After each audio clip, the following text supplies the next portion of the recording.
주님 전에 오신 모든 분들 위해 우리 하나님의 풍성한 은혜가 함께하기를 간절히 소망합니다. 오늘 제목은 주의 날이 임하기를 바라보고 간절히 사모하라. 여러분, 이 세상 사시면서 무언가를 간절히 기다려 본 적이 있습니까? 정말 애타는 심정으로 그렇게 사모해 본 적이 있습니까? 성경은 오늘 우리에게 이렇게 이야기합니다. 이 모든 것이 이렇게 부르짖으니 너희가 어떠한 사람이 되어야 마땅하냐? 거룩한 행실과 경건함으로 하나님의 날이 임하기를 바라보고 간절히 사모하라. 그날에 하늘이 불에 타서 부러지고 물질이 뜨거운 불에 녹아지려니와 우리는 그의 약속대로 의가 있는 곳인 새하늘과 새 땅을 바라보도다. 이 세상에 사모할 만한 것들이 많지만은 하늘은 우리 모두에게 우리를 결코 실망시켜 주지 않을 영원한 하늘을 바라보고 그날을 간절히 사모하라고 이야기합니다. 여러분, 정말 마음속에 그 날을 사모하십니까? 제가 지난주 일요일 날 엄청 사모하는 것이 있었습니다. 그래서 그금 150만 원을 들여가지고 비기값을 구하고 이제 오랜만에 10년 만에 헤어졌던 중국에 PMM 선교에 있던 가족들을 만나기 위해서 그곳으로 갔습니다. 제가 중국 떠나고 나서 두 번이나 중국에 들어갔다 왔기 때문에 그런 일이 일어날 줄은 꿈에도 상상을 못했습니다. 그런데 중국 공항에 들어가면 이제 이미그레이션, 이 딱 공안들이 지키고 있는 장소가 있습니다. 얼굴을 스캔하고 이 사람이 중국에 들어와도 되는가 안 되는가 그런 걸 점검하는데 갑자기 이분들이 저곳으로 좀 같이 가자고 그러는 것이. 우리 주 사람하고 저하고 이게 웬일인가? 도대체 뭔 일인가 싶어서 갔는데 이분이 한참 뭐 이것저것 살펴보더니만은 이러는 것입니다.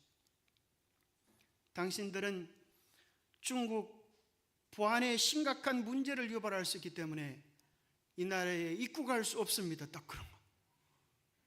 깜짝 놀랐습니다. 세상에 그런 일이 일어날 줄은 꿈에도 상상을 못했습니다. 그리고 우리가 싸움을 잘하는 것도 아닌데 무슨 국가의 안보에 위협을 주는 존재인가 그런 생각을 했었는데 가만히 생각해 보니까 이분들이 10년 전에 중국에서 활동했던 선교 활동 상황들을 이분들이 갖고 있는 것 같아요.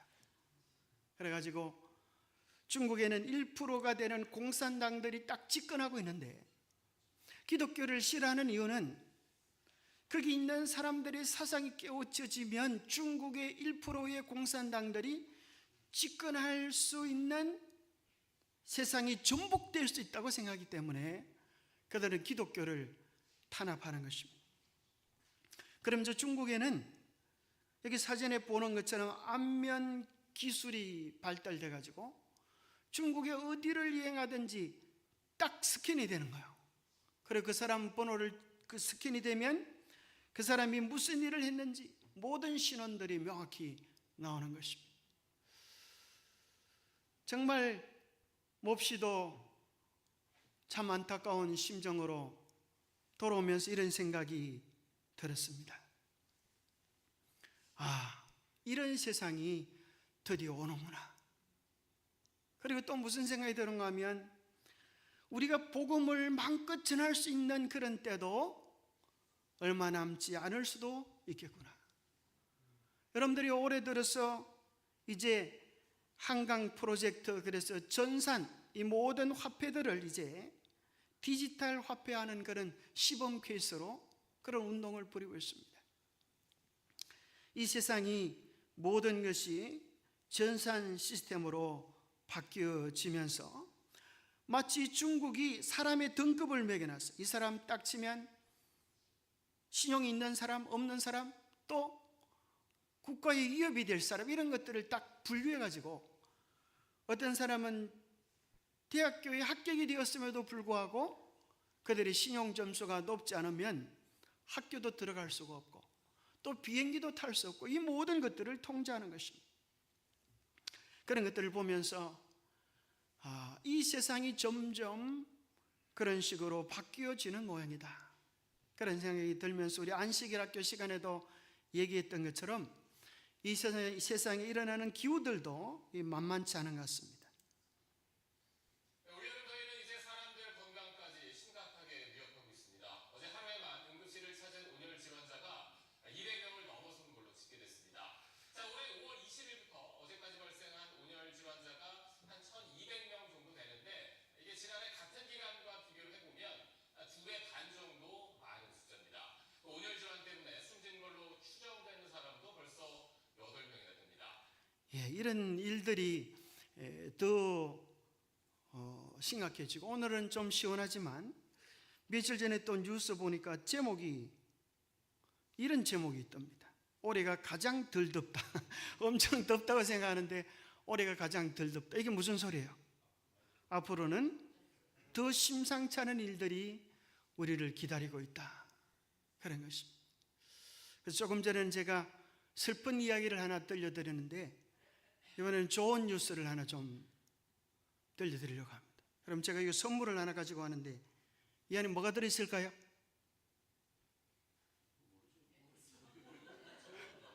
잘 모르시겠죠? 엄청 좋은 거예요. 제가 엄청 준비한 건데 이걸 준비하기 위해서 무려 2달이 들었습니다. 2달. 뭘까요? 5월 8일 후에 심어놓는데 이게 뭔가 하면은 어떻게 커 보입니까? 여러분 보기엔 뭐 작아 보일지 몰라도 저한테는 엄청 커 보입니다. 왜 그러냐면 우리 밭에서 제일 큰 놈을 가지고 왔어요. 사실 이게 다 익었는지 덜 익었는지는 저도 잘 모릅니다. 근데 참 신기한 것은 여러분, 더워서 그죠? 죽겠는데 얘들은 뭐 하고 있습니까? 점점 커가고 익어가고, 그죠? 탐스러운 열매가 맺혀져 간다는 것입니다. 그런 걸 보면서 우리는 더워서 나오기도 싫어하고 어떻게 좀 몸살일 곳이 없는가 생각이 되는데 이 열매를 보면서 느끼는 것입니다. 이렇게 더워도 우리가 해야 될 일이 있구나, 그죠?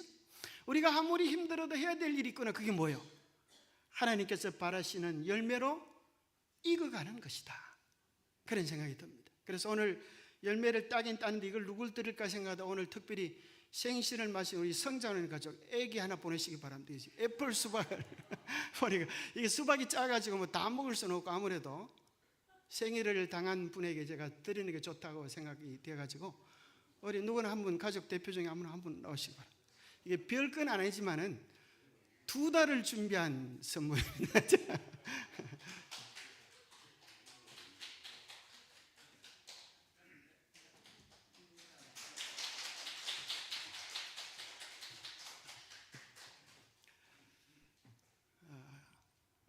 참 신기한 것 같아요.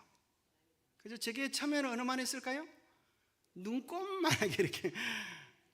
참 그때 보면 아주 애가 탑니다. 이게 꽃이 피긴 폈는데 열매가 될까 안 될까? 세상에 그런 고민을 제가 해본 게 처음입니다. 열매가 달려도 뭐 하지 못하면요? 사랑을 하지 않으면 이게 뚝 떨어져요. 그래가지고 벌들이 날아오기를 아주 간절히 기다립니다. 제발 얘들 짝을 맞춰줘가지고 열매가 되도록 도와주라. 벌이 한 마리 날아가면 아주 엄청 환영을 하는 것입니다. 그 참 신기한 것은 사람이 하는 일보다 더 위대한 일들을 그 아주 작은 미물들이 꽃을 피우고 열매를 맺게 하는 것입니다. 그런 것들을 보면서 우리가 아무리 세상이 마지막 때 더워지고 재난들은 많을지라도 하나님께서 보시기에 우리가 어떤 존재들로요, 정말 탐스러운 열매로 익어갈 수 있다고 하는 것은 얼마나 중대하고 소중한 일일지 모르겠습니다. 그러면서 우리가 정말 주의 재림을 사모하는 사람들은 하늘 백성으로 익어가지 않으면 이 세상에서 가장 억울한 사람들이 되겠구나, 그런 생각을 해봤습니다. 귀한 생신을 맞아서 온 가족들이 다 모이니까 얼마나 좋아요.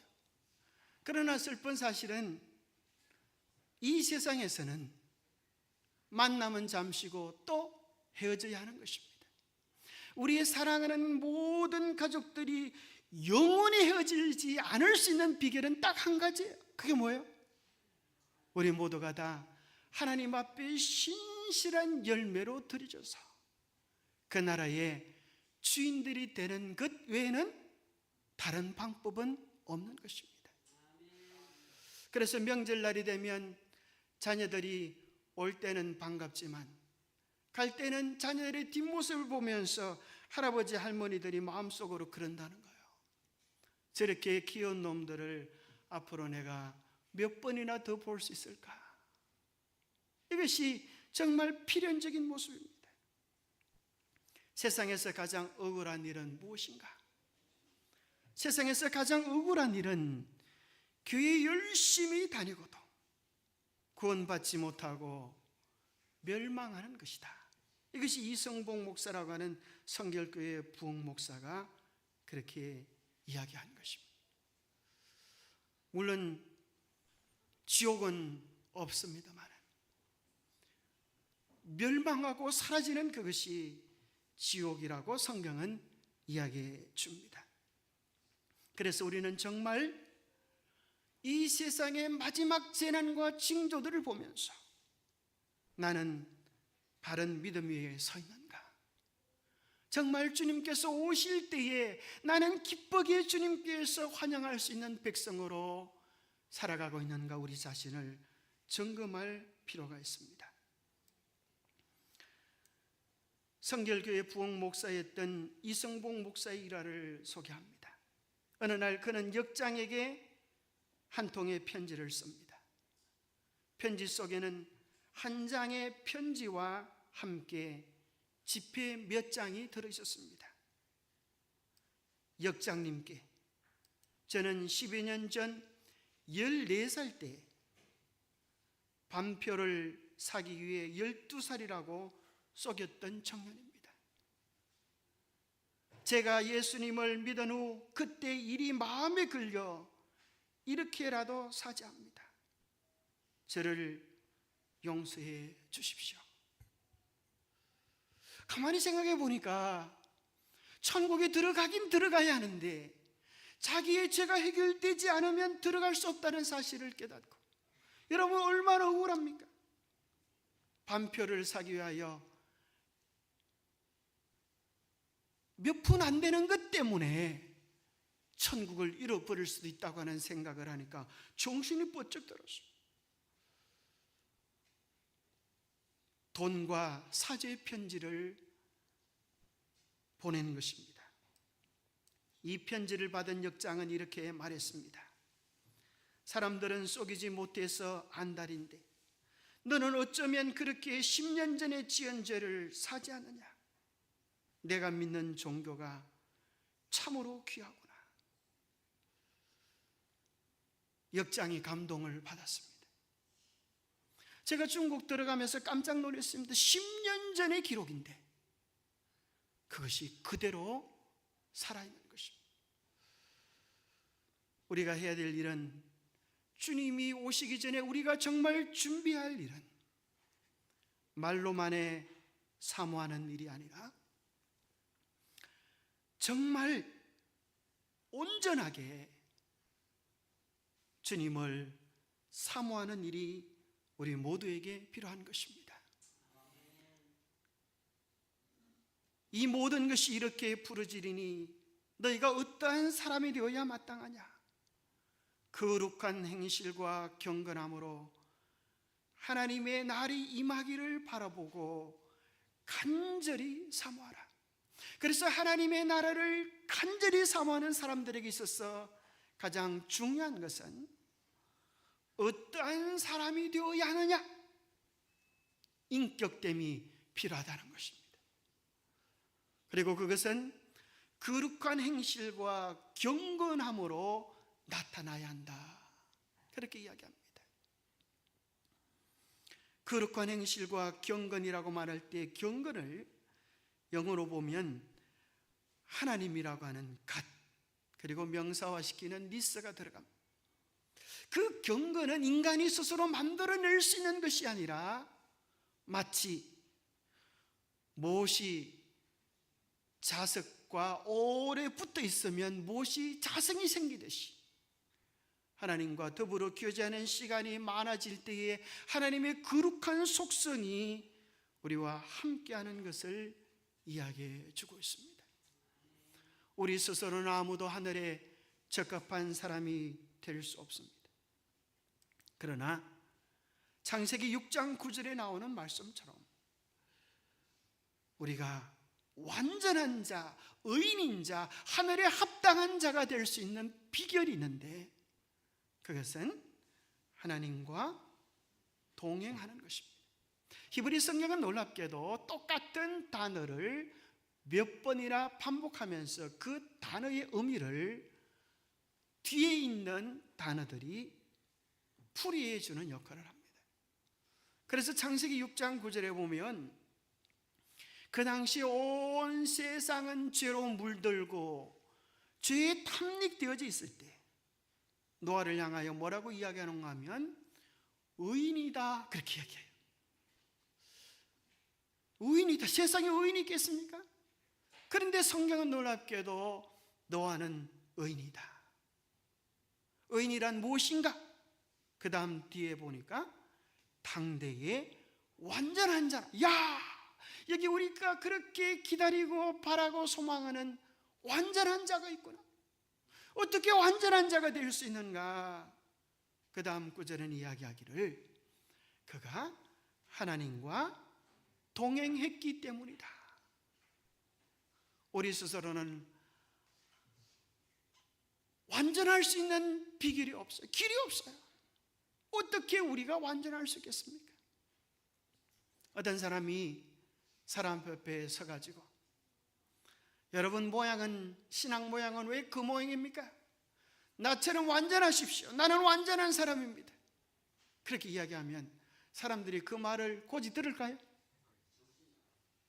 세상에 정신없는 사람이 저기 있구나, 그렇게 얘기할지 모르겠어요. 우리는 아무도 우리 스스로 완전하다고 이야기할 수 없어요. 그러나 중요한 일은 하나님과 함께하기 위하여 애를 쓸 때, 여러분 해바라기가 해를 끊임없이 바라볼 때 해바라기의 모습을 보면 어떤 모습으로 만들어져요?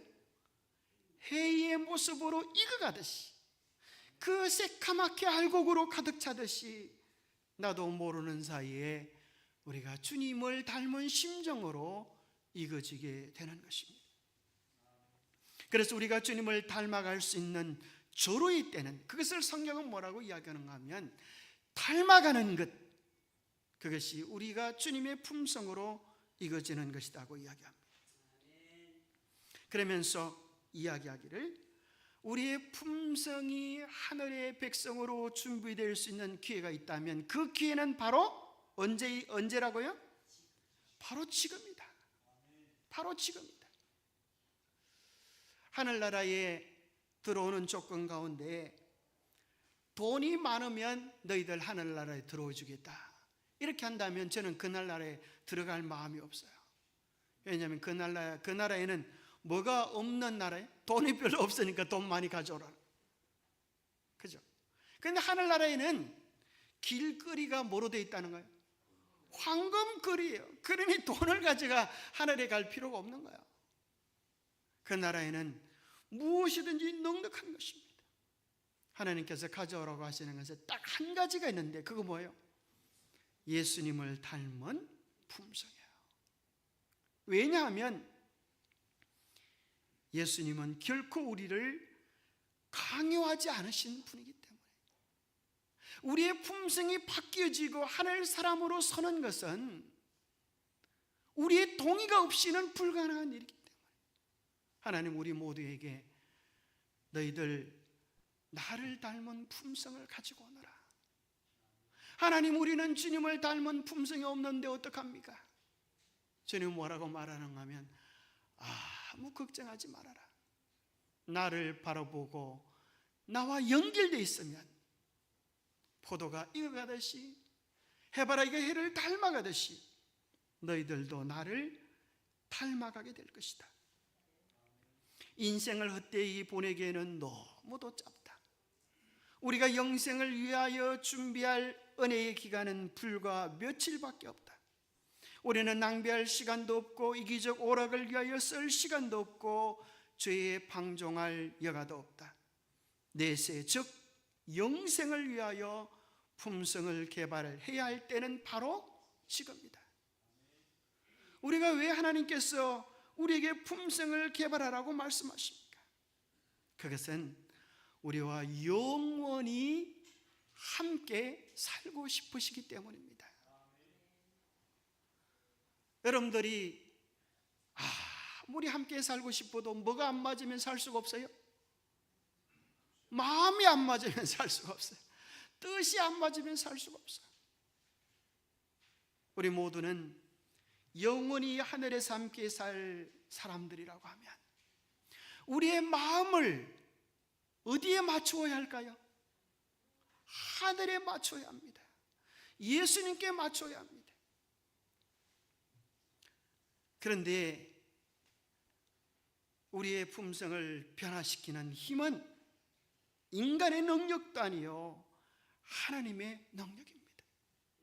부부가 살면서 왜 부부싸움이 생기고 이혼이 생깁니까? 뭐 때문에 그래요? 뜻이 안 맞다는 거예요. 마음이 안 맞다는 거예요. 평생을 같이 밥을 먹고 살면서도 누구 마음 하나 맞춰주기 힘들어요.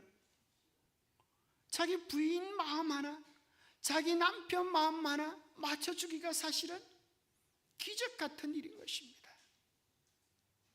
그 기적이 일어날 수 있는 유일한 방법은 하나님을 바라볼 때 일어나는 것입니다. 구주의 다음없는 사랑을 바라보는 자, 사상이 향상되고 마음이 순결하게 되며 품성이 변화될 것이다.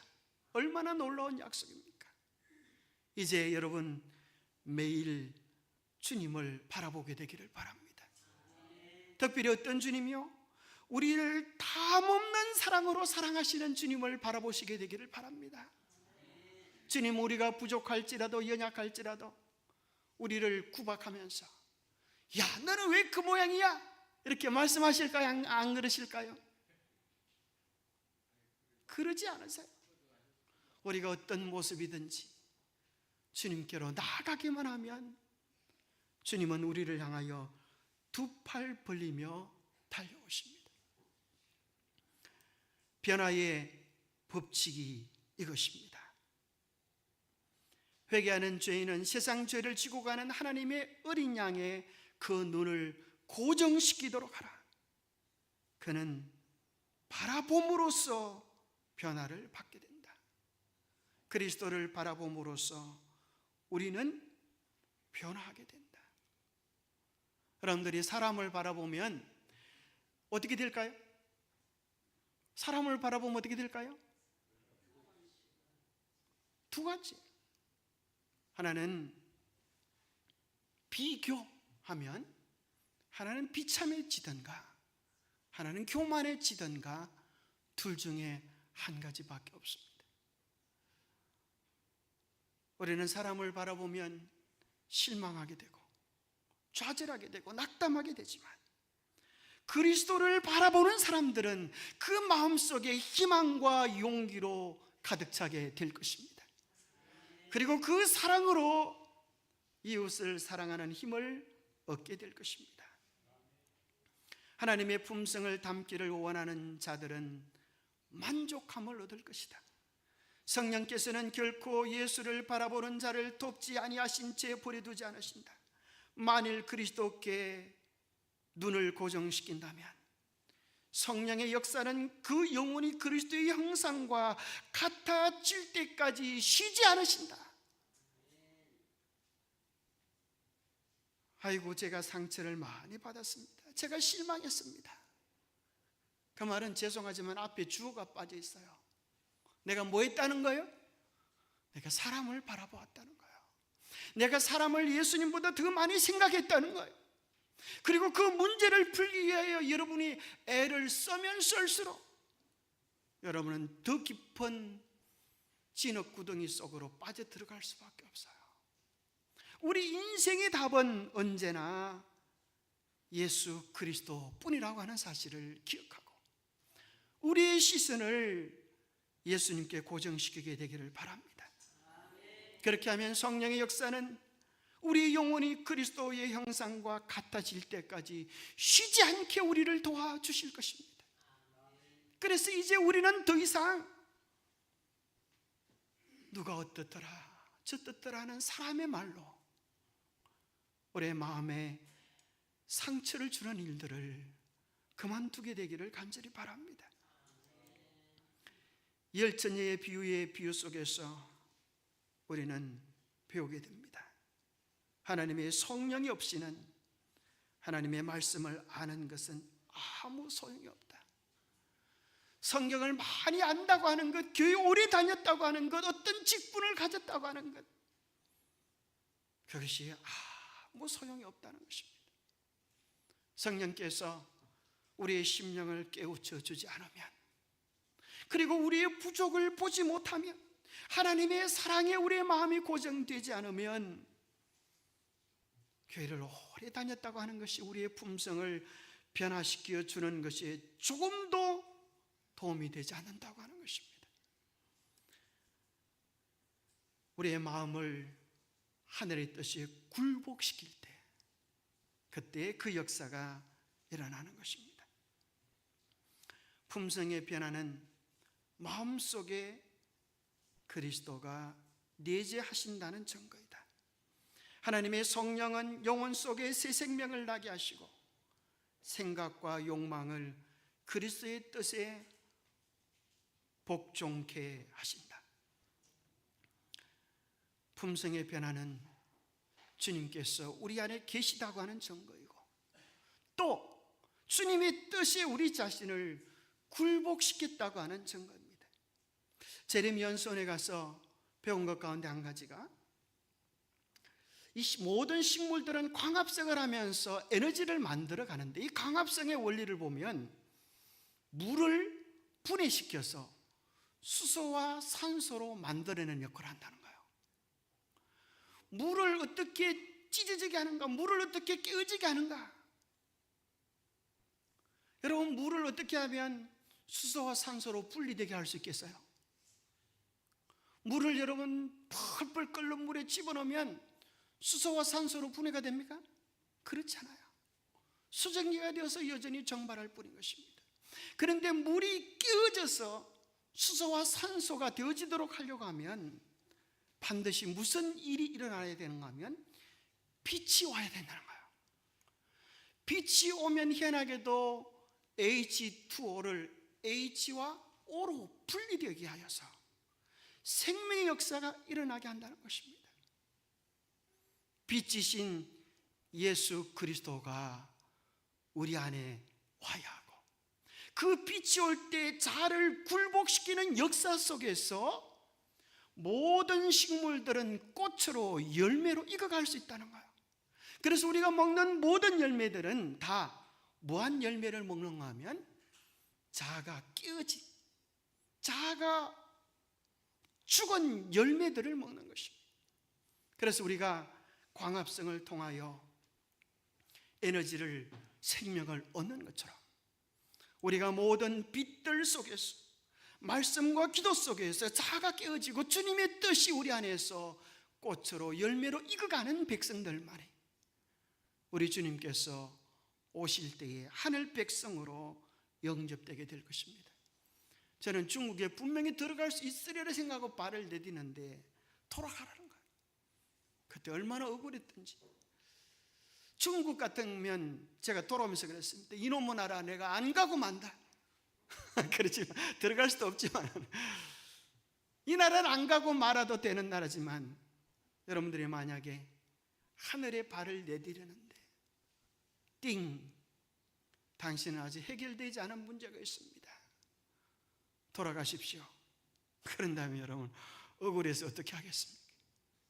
우리가 매일 주님을 바라보며 자아를 하늘의 뜻에 굴복시키는 하늘의 사람들이 되기를 바랍니다. 두 번째, 하늘을 향하여 준비되는 사람은 반드시 관계를 회복해야 합니다. 첫 번째는 하나님과의 관계이고, 두 번째는 인간과의 관계. 히브리서 12장 14절에 이야기합니다. 모든 사람과 더불어 화평함과 거룩함을 따르라. 이것이 없이는 아무도 주님을 보지 못한다 하셨습니다. 여러분, 옆에 있는 사람을 보십시오. 그 사람이 어떤 사람이에요? 여러분, 이렇게 인사해 보세요. 당신은 천국에서 만날 사람입니다. 자, 여러분 인사 한번 해보시죠. 시작.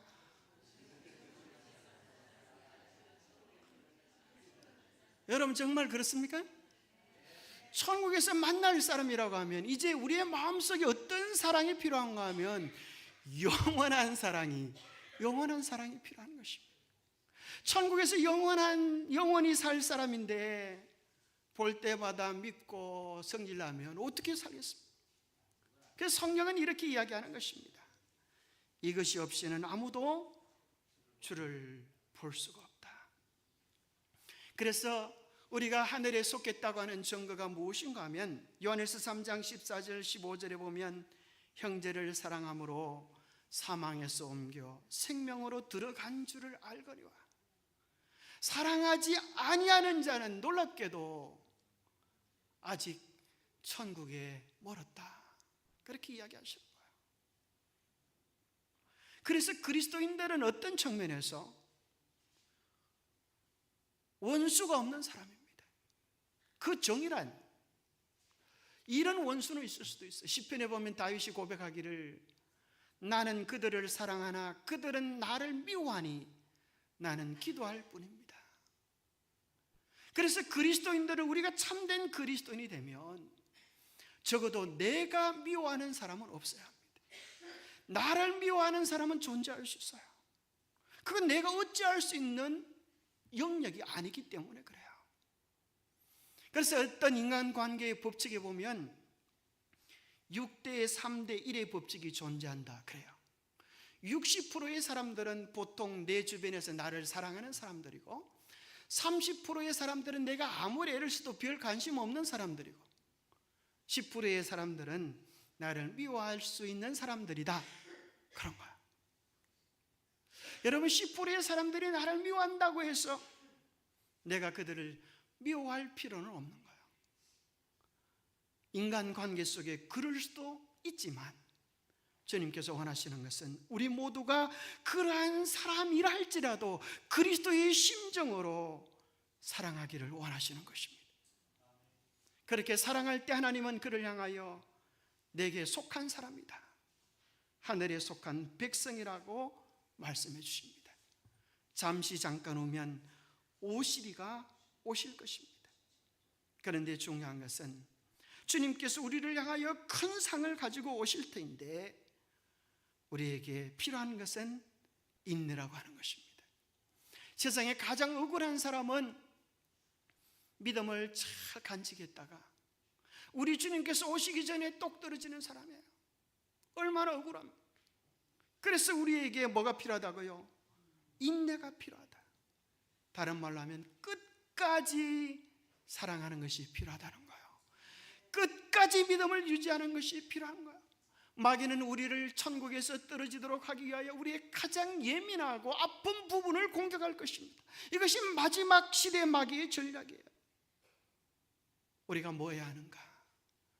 그럴 때도 우리가 믿음 가운데서 떨어지지 않도록 끝까지 사랑하는 일들을 지속하게 되기를 바랍니다.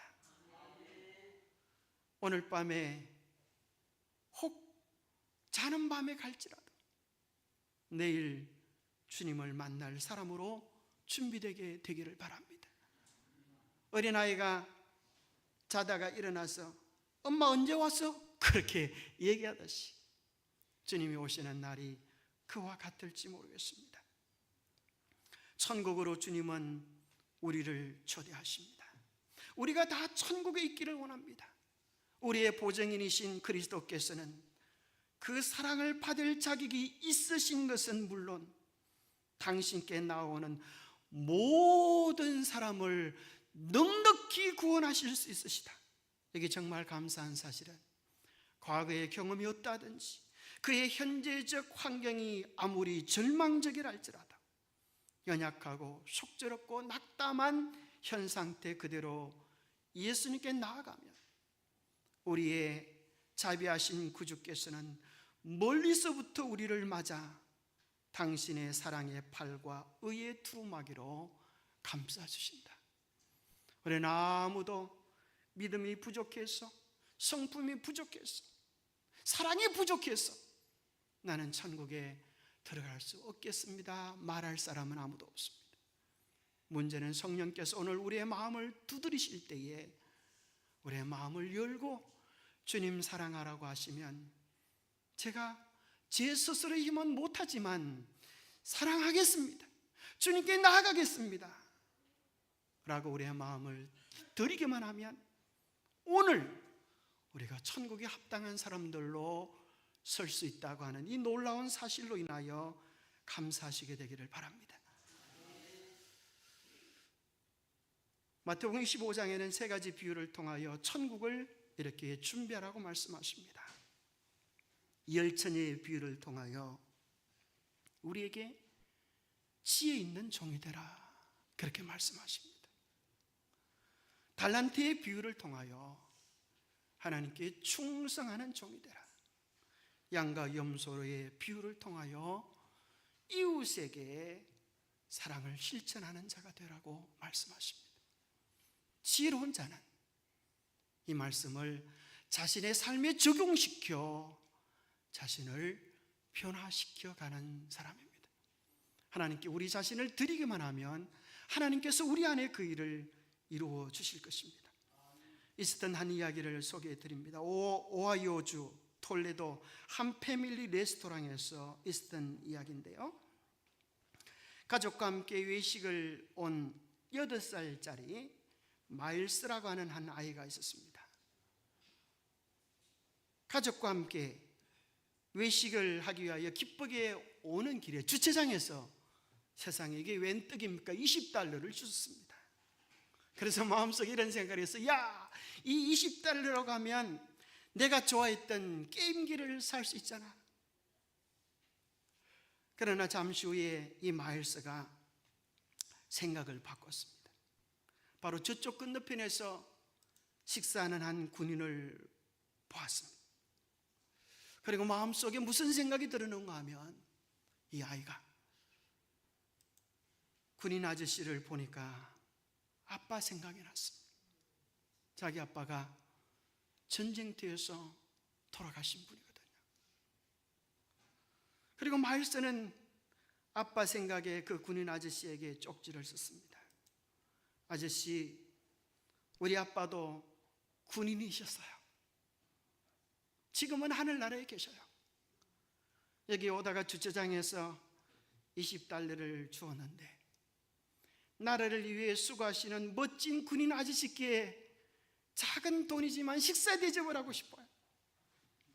당신을 위한 행운의 날 복무를 위하여 이 나라를 애쓰시는 당신을 존경하고 감사합니다. 전사자의 아들 마일스 에크트. 몇 살짜리가요? 8살짜리가. 군인이 그 편지를 받은 순간 마음속에 울컥 솟아오르는 감동을 떨쳐버릴 수가 없었습니다. 어떻게 8살짜리가 이런 일을 했나?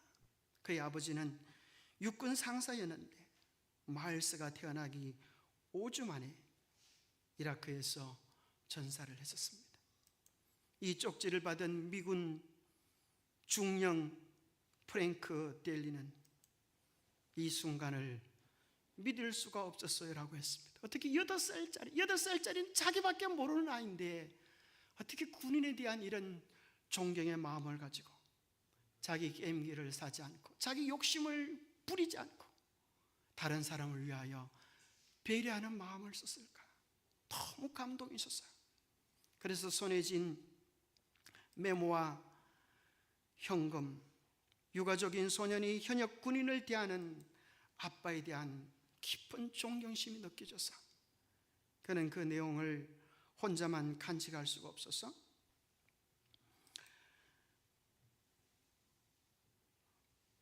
그 기사를 이제 올렸습니다. 그리고 이 아이는 아빠가 보고 싶어요 그러면서 아이와 함께 아빠의 묘지에 가서 말쓰는 아빠의 묘비를 깐고 아빠 생각을 했습니다. 방송에서 출연한 공군 중령 프랭크에 의해서 이 소년의 작은 행동이 알려지게 되고 미국 전역에서 이 아이에게 감동받은 사람들이 무려 200만 달러라고 하는 기부금을 조성해서 이 아이에게 선물했습니다. 그리고 이 아름다운 소식은 미국 대통령 귀에까지 들어가서 2016년 미국에는 매년 최고의 군인에게 시상하는 미국 최고의 명예훈장 오버 아너 수상에 미국 역사 최초로 군인이 아닌 민간인에게 이 상을 수여하게 되었습니다. 주인공은 마일스 에크트 8살짜리 아이입니다. 그의 가슴에 아빠의 인식표 그걸 걸고 이 아이는 시상대에 올랐습니다. 아빠 명예를 대신하여 이 아이가 받은 것입니다. 이 아이의 작은 이타심이, 작은 헌신이 미국을 움직이는 위대한 힘이 되었습니다. 세상을 위대하게 만드는 것은 큰 일이 아니라 가장 작은 것입니다. 나의 이기심을 멈추는 작은 것, 그것을 타인을 위한 사랑으로, 타인을 위한 봉사로, 친절한 미소로 표현될 때 하나님께서 우리 모두에게 위대한 하늘의 명예훈장, 하늘 백성의 훈장을 안겨주실 것 같지 않습니까? 하나님께서 알지 못하는 이야기는 없으십니다. 우리의 눈물의 이야기들, 우리의 헌신의 이야기들, 수고를 우리 하나님께서 기억해 주십니다. 하늘 기념책에 기록할 만한 아름다운 삶을 살아내는 우리 모두가 되시기를 간절히 바라면서 말씀 마칩니다.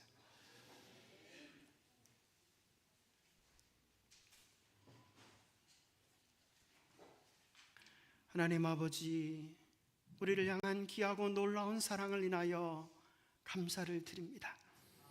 우리의 마음을 드리기만 하면 우리를 하늘의 사람으로 만들으실 하나님께 우리의 마음을 온전히 드리기를 원합니다. 우리로 하여금 이 세상에서 가장 불쌍한 사람들이 되지 않게 하여 주옵소서. 교회를 다녔지만 하늘에서 먼 하나님의 성품과 먼 사람들이 되지 않게 하여 주옵소서. 우리로 하여금 이 세상에서 가장 행복한 사람들이 되게 하여 주옵소서. 주님 때문에 넉넉히 천국의 주인이 되고 주님의 사랑 때문에 주님의 사랑으로 모두를 사랑할 수 있는 하늘의 사람들이 되게 하여 주시옵소서. 주님이 오실 때에 정말 탐스러운 하늘의 성품으로 이루어져서 주님의 품에 안기는 하늘 백성들이 되도록 우리 모두를 축복하여 주시옵기를 우리 주 예수 그리스도 이름 어지하여 간절히 간구하옵나이다.